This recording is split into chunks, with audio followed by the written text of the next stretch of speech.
టీవీ6 news కు స్వాగతం. ముందుగా హెడ్లైన్స్. కోలకత్తా ఘటన భయానకం, రాష్ట్రపతి తొలి స్పందన.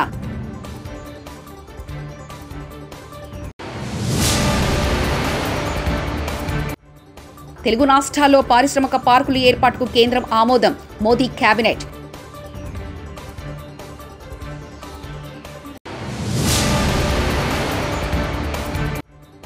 హైదరాబాద్కు బయలుదేరిన ఎమ్మెల్సీ కవిత.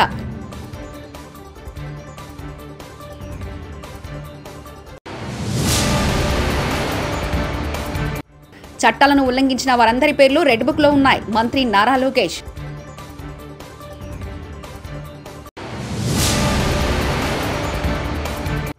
లక్కవరం అందాలను తిలకించిన తెలంగాణ గవర్నర్.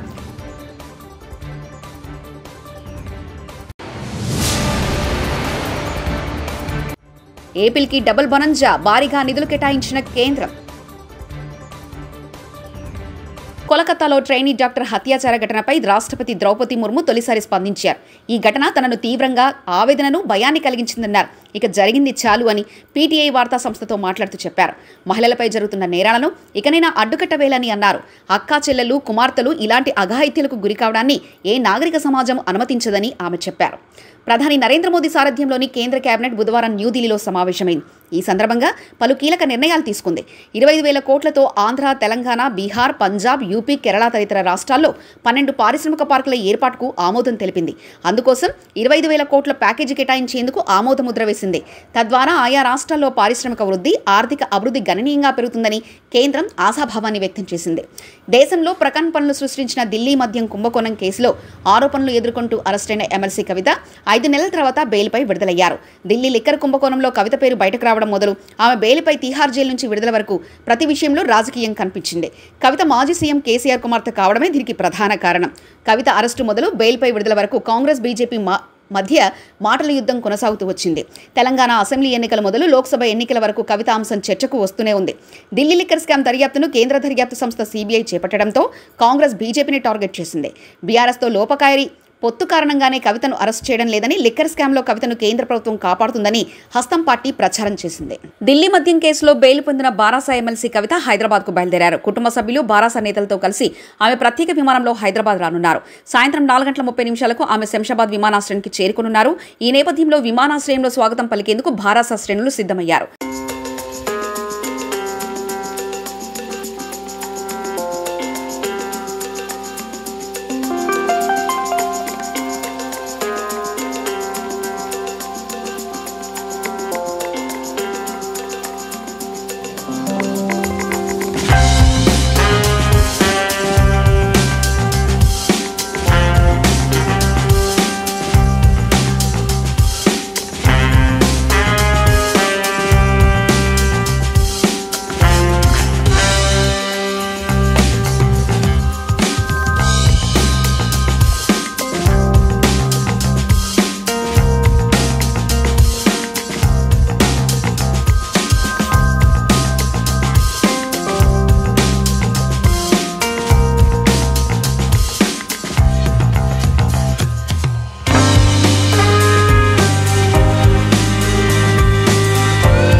చట్టాలను ఉల్లంఘించి ప్రజలను ఇబ్బందులకు గురిచేసిన వారందరి పేర్లు రెడ్ బుక్ లో ఉన్నాయని మంత్రి నారా లోకేష్ తెలిపారు. మంగళగిరిలో ఓ దాత నిర్మించిన నరసింహస్వామి ఆలయ ముఖద్వారాన్ని ఆయన ప్రారంభించారు. భక్తులకు స్వయంగా ప్రసాదం పంపిణీ చేశారు. అనంతరం మంత్రి మాట్లాడుతూ చట్టానికి వ్యతిరేకంగా పనిచేసిన వారిపై తప్పనిసరిగా చర్యలుంటాయని హెచ్చరించారు.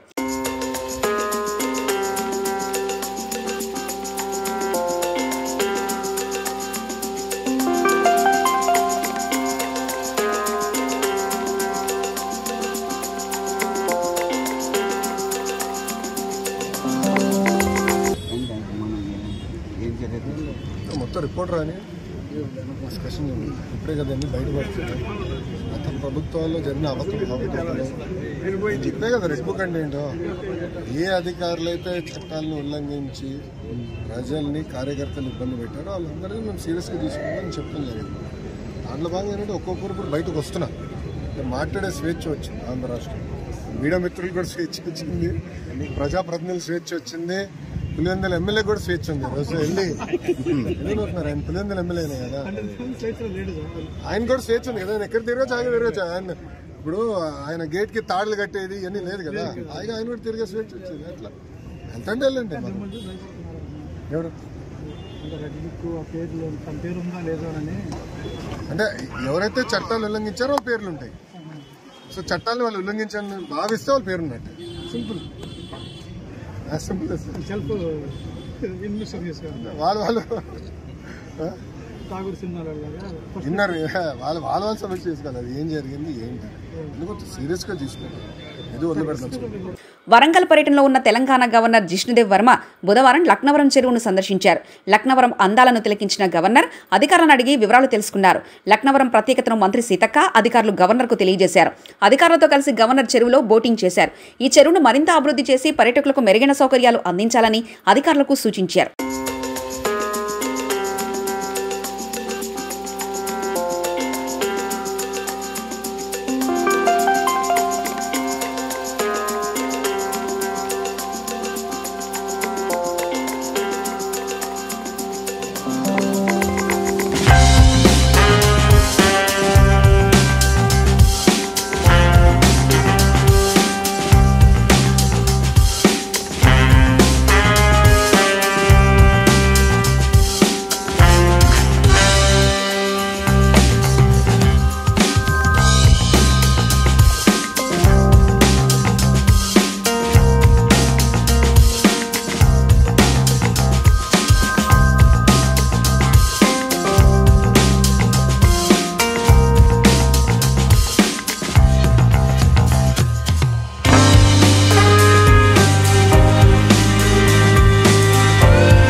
ఆంధ్రప్రదేశ్ రాష్ట్రానికి డబుల్ బోనంజా రాష్ట్రానికి భారీగా నిధులు కేటాయించింది కేంద్ర ప్రభుత్వం. పోలవరం ప్రాజెక్టుకు సంబంధించి 12,000 కోట్లకు ఆమోదం తెలపడంతో పాటు రాష్ట్రంలో 2 ఇండస్ట్రియల్ స్మార్ట్ సిటీస్ ఏర్పాటు చేసేందుకు కేంద్ర మంత్రివర్గం సిద్ధమైంది. బుధవారం కేంద్ర మంత్రివర్గం సమావేశమైంది. ఈ సమావేశంలో తీసుకున్న నిర్ణయాలను కేంద్ర మంత్రి రామ్మోహన్ నాయుడు మీడియాకు వెల్లడించారు. తాడిపత్రి రూరల్ పోలీస్ స్టేషన్ వద్ద ఉద్రిక్తత చోటు చేసుకుంది. తాడిపత్రి ఎమ్మెల్యే జేసీ అస్మిత్ రెడ్డి, రూరల్ సీఐ లక్ష్మీకాంత్ రెడ్డిల మధ్య వాగ్వాదం. ఇసుక అక్రమ రవాణా చేస్తున్న ట్రాక్టర్లు, టిప్పర్లపై కేసులు పెట్టమని సీఐ లక్ష్మీకాంత్ రెడ్డితో ఫోన్లో మాట్లాడిన ఎమ్మెల్యే జేసీ అస్మిత్ రెడ్డి. మాటల్లో ఇద్దరి మధ్య వాగ్వాదం. వైసీపీ సీఐ డౌన్ డౌన్ అంటూ రూరల్ పోలీస్ స్టేషన్ వద్ద ఎమ్మెల్యే జేసీ అస్మిత్ రెడ్డి, టీడీపీ నాయకులు నినాదాలు చేశారు. రూరల్ సీఐ లక్ష్మీకాంత్ రెడ్డి వచ్చి క్షమాపణ చెప్పేంత వరకు నిరసన విరమించేది లేదంటున్నారు కార్యకర్తలు.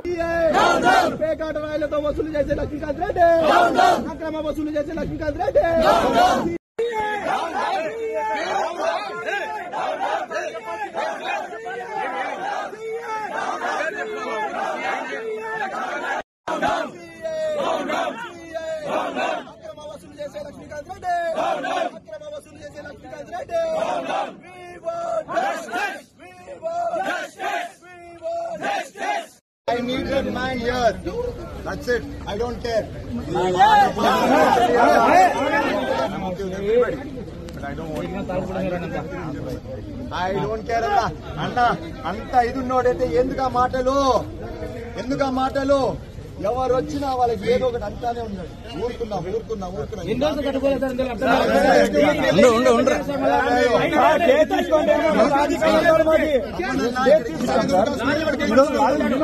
మీకు. నిన్న 2 ట్రాక్టర్లు మేము అప్పచెప్పినాం మీకు. మీరు చేయాల్సిన డ్యూటీ మేము చేస్తా ఉంటే మా మీద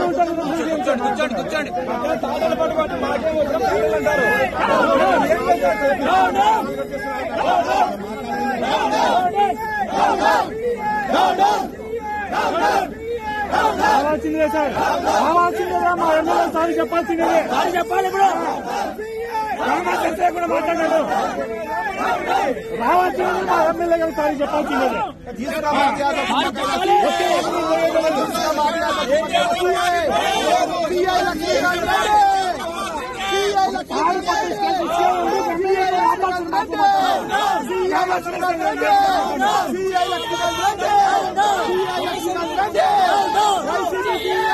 హన్మకొండ జిల్లా కలెక్టరేట్లోని కాన్ఫరెన్స్ హాల్లో రాష్ట్ర గవర్నర్ జిష్ణుదేవ్ వర్మ గారితో ప్రారంభమైన హన్మకొండ వరంగల్ జిల్లాల అధికారుల సమావేశం.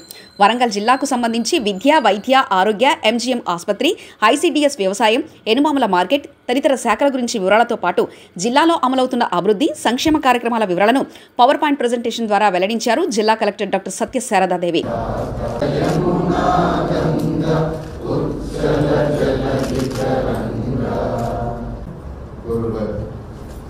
గవర్నర్ గారికి ఇన్ఛార్జ్ మంత్రివర్యులు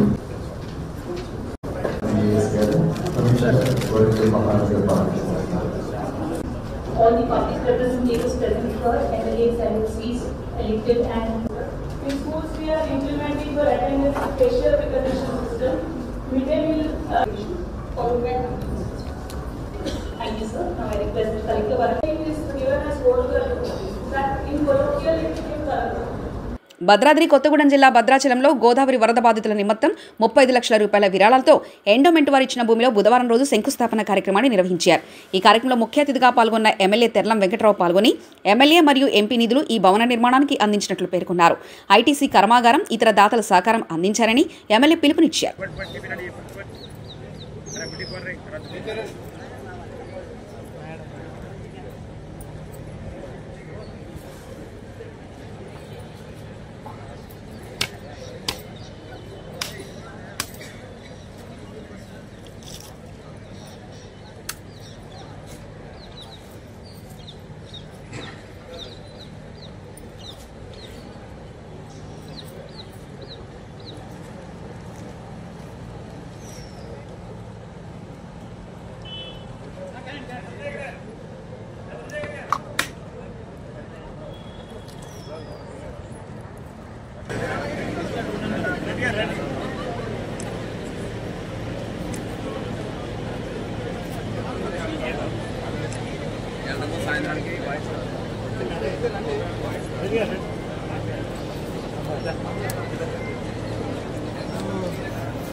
రూట్ ఎక్కడ వచ్చినా కూడా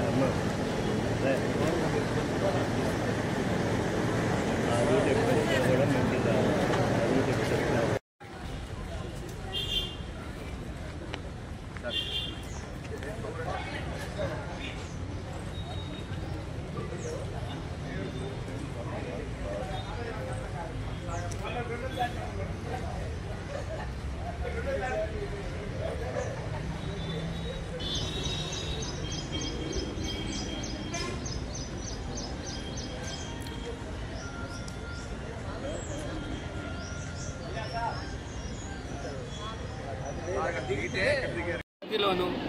సూపర్ మన ఏదైతే పరిసరాల పరిశుభ్రతని కాపాడే దాంట్లో నేనున్నాను.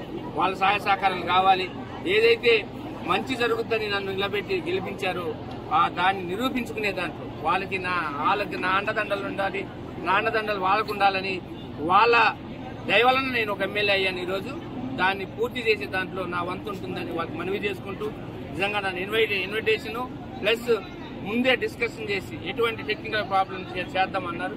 దాంతో అసిస్టెంట్ ఎండోమెంట్ కమిషనర్ గారు కూడా ఉదయం వచ్చారు. అదేవిధంగా ఐటీసీ సెంగల్రావు గారు వచ్చారు. మా ఫెడరేషన్ టీము ఇతర నాయకులందరూ మనం పార్టీలకు అతీతంగా పెద్దలందరూ గౌరవంగా వచ్చి దీన్ని ఈ శంకుస్థాపనని ప్రారంభించడం జరిగింది. శంకుస్థాపనతో పాటు ఓపెనింగ్ కూడా చేస్తాం. 6 నెలలు పని చేసుకుంటూ మీరు కూడా సేవన దర్శన సందర్భంగా భద్రాచలంలో ఒక వాతావరణం రావాలని సేవ భద్రాద్రి టీం దుర్గాప్రసాద్ గారు అయితే వాళ్ళ టీం అదేవిధంగా మన అసిస్టెంట్ కమిషనర్ గారు భద్రాచలంలో ఏదైనా విపత్తు జరిగితే ఒక షెల్టర్ కావాలనే ఉద్దేశంతో ఒక డిజాస్టర్గా మనం ఏదైతే కలెక్ట్ చేసామో ఆ ఫండ్ని జాగ్రత్తగా ఉంచుకొని సుమారుగా 40 లక్షల రూపాయలు.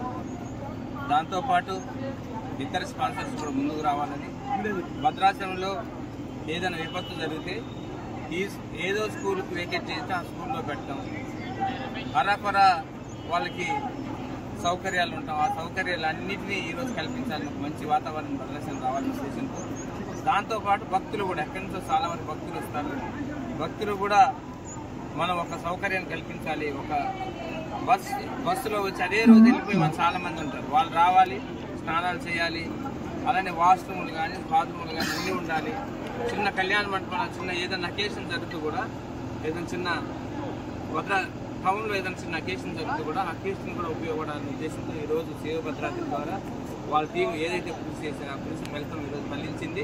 ఈరోజు అందరికీ భద్రాచలంలో ఒక మంచి వాతావరణం రావాలి. ఎందుకంటే మన భద్రాచలంని ఏవైతే ఆ రోజు ఏదైనా చిన్న డిజాస్టర్ జరిగితే మేమున్నామని ఆదుకునే ఆ కమిటీకి ఈరోజు నిజంగా ఇది కట్టి చూపిస్తామనే ఉద్దేశంతో వాళ్ళు కూడా అందరికీ ఈరోజు ఫారం వచ్చాను నేను పిలవడం జరిగింది. దాంతోపాటు మా assistant commissioner, endowment assistant commissioner గారు కానీ, అదేవిధంగా అందరి భద్రాచలంలో ఉన్న అన్ని నాయకులు, ట్రైబల్ నాయకులు కానీ ఇతర నాయకులు, పార్టీలకు అతీతంగా భద్రాచలంలో ఒక మంచి వాతావరణం రావాలనే ఉద్దేశంతో ఈరోజు ఒక మంచి షెల్టర్ ఇవ్వాలని, ఒక మంచి బిల్డింగ్ ఇచ్చి పేదవాళ్ళని ఆదుకోవాలనే ఉద్దేశంతో ఒక మంచి వాతావరణం చేసే దాంట్లో ఈరోజు ముందుంది వాళ్ళకి ప్రత్యేకమైన ధన్యవాదాలు తెలుపుకుంటూ ముందు అనేక కార్యక్రమాలు చేస్తున్నాం. అదే ఆ కార్యక్రమంలో భాగంగా ఇది 6 నెలల్లో కంప్లీట్ చేస్తామని వాగ్దానం చేశారు. వాళ్ళు ఖచ్చితంగా చేస్తారు, నాకు ఆ నమ్మకం ఉంది. ఆ శ్రీ సీతారామ చంద్రస్వామి దేవలన భద్రాచలం కంప్లీట్ అవ్వాలని 6 నెలల్లోనే. దాంతోపాటు ఎంపీ ఫండ్ కానీ, నా ఫండ్ కానీ, ఇతర మంత్రులను కూడా సహాయ సహకారాలు అడిగి మనం ఏదైతే మన దగ్గర డబ్బు ఉందో దాంతోపాటు ఆ డబ్బునిచ్చి మళ్ళీ ఐటీసీ కూడా సపోర్ట్ చేయాలని అడిగాం. అందరూ పెద్దలంతా వెళ్ళి ఖచ్చితంగా ఈ వాతావరణం రావాలి. అదేవిధంగా 6 నెలల్లోనే అవ్వాలి. భద్రాచలంలో వచ్చే భక్తులందరూ కూడా ఎవరైతే డివోటర్స్ వస్తారో ఆ డివోటర్స్ అందరికీ మంచి సౌకర్యాలు ఉన్నాయి. భద్రాచలం అనే వాతావరణం రావాలి ఖచ్చితంగా. మనం చాలా వరకు సౌకర్యాల కరాకొర సౌకర్యాలు ఉంటాం కూడా, భద్రాచలంలో ఫెసిలిటీస్ లేవు. కానీ చాలా మంది ఈ భక్తులు కూడా తగ్గుతున్నారు. వాటి ఈరోజు మనం ఆ రూపాన్ని కల్పించాలి. ఈరోజు భద్రాచలం కోలకత్తా ఘటన భయానకం, రాష్ట్రపతి తొలి స్పందన.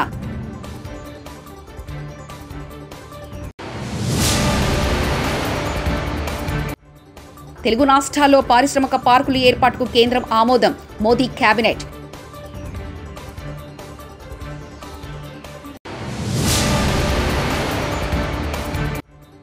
హైదరాబాద్కు బయలుదేరిన ఎమ్మెల్సీ కవిత.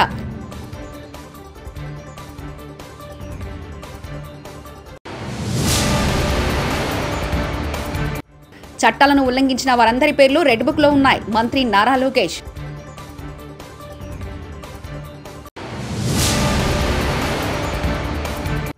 లక్కవరం అందాలను తిలకించిన తెలంగాణ గవర్నర్.